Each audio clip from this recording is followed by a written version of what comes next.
Hello parents, good morning. बच्चे को जब भी फीवर होता है तो सबसे पहले हम पेरेंट्स पैनिक में आ जाते हैं। सबसे पहला थॉट आता है कि पैरासीटामोल दे दो। फिर दूसरा थॉट आता है कि कितना पैरासीटामोल दे दूं, 5 ml 10 ml कितना सेफ है, कहीं ओवरडोज ना हो जाए। और हम खुद बहुत पैनिक में होते हैं। सबसे पहले पेरेंट्स रिलैक्स, पैनिक होने की जरूरत नहीं है। जब बच्चे का फीवर 102 103 फ़ारेनहाइट पे होता है तो सबसे पहली बात आपने ये समझ लेनी है कि ये बॉडी के लिए बहुत ज़्यादा बेनिफिशियल है। जी, फीवर भी बॉडी के लिए बेनिफिशियल हो सकता है क्योंकि बॉडी खुद की प्रोटेक्शन करनी सीख रही है।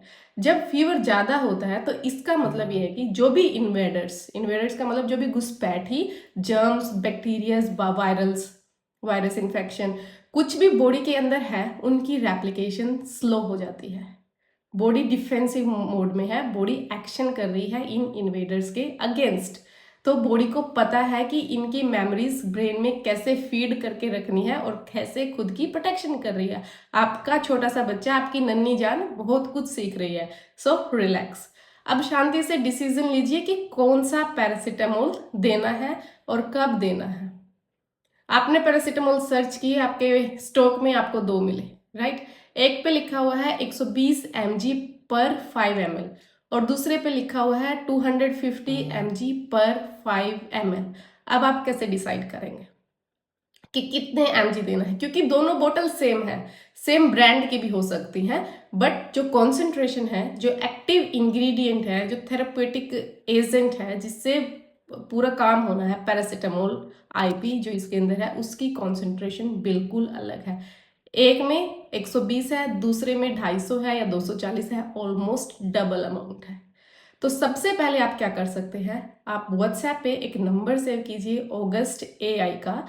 मैं नंबर आपको डिस्क्रिप्शन में छोड़ दूंगी। आपने जो आपके पास बोतल अवेलेबल है और जो बच्चे की डिटेल्स है कि बच्चे का वेट कितना है, बच्चे को फीवर कितना है, ये आप उस पर डालिए। ऑगस्ट एआई आपको बता देगा कि बच्चे को कौन सा सिरप देना है और कितनी क्वांटिटी देनी है।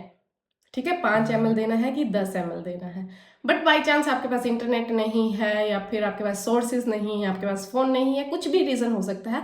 अब आपने खुद से कैलकुलेशन करनी है कि कैसे हम बच्चे को सेफ डोज का पैरासीटामोल दे सकते हैं।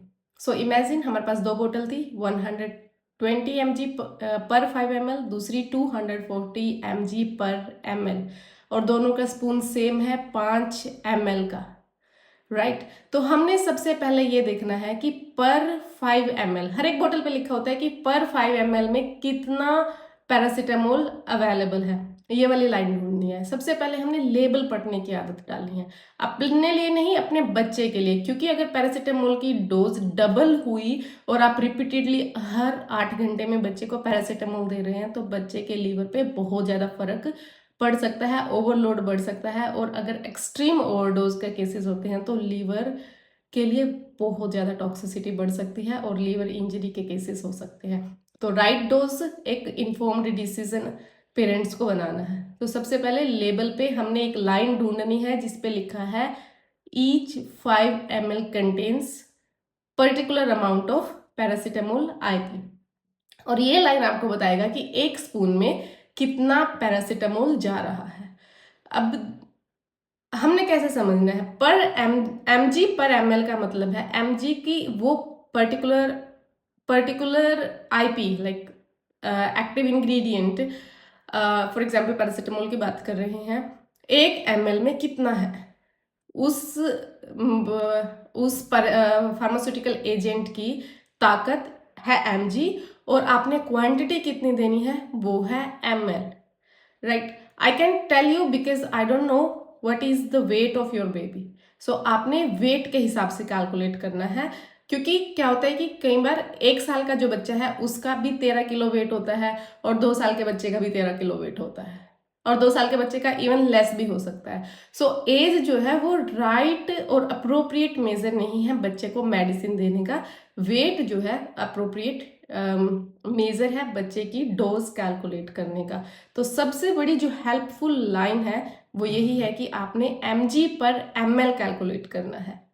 अब अगर आपका बच्चा लाइक अराउंड 13 to 14 किलोग्राम्स है तो जो पैरासिटामोल उसमें जाना चाहिए वो जाना चाहिए 250 mg।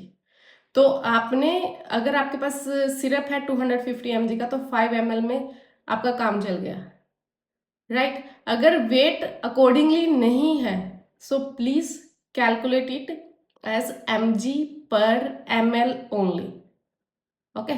If you have any further doubt किसी भी मेडिसिन को लेके, तो please comment and I will tell you कि कैसे सेफ मेडिकेशन आपने अपनी लाइफ में, आपके जो रिलेटिव्स हैं, आपके अडल्ट हैं, बच्चे हैं, कि कैसे सेफ डोज मेडिकेशन आप कर सकते हैं। बिकॉज ओवरडोज से और अंडर डोज से बहुत ज़्यादा साइड इफ़ेक्ट्स बच्चे को भी हो सकते हैं, आपको भी हो सकते हैं। So parents, this is the time कि आपने माइंडफुल डिसीजन लेना है। Thank you.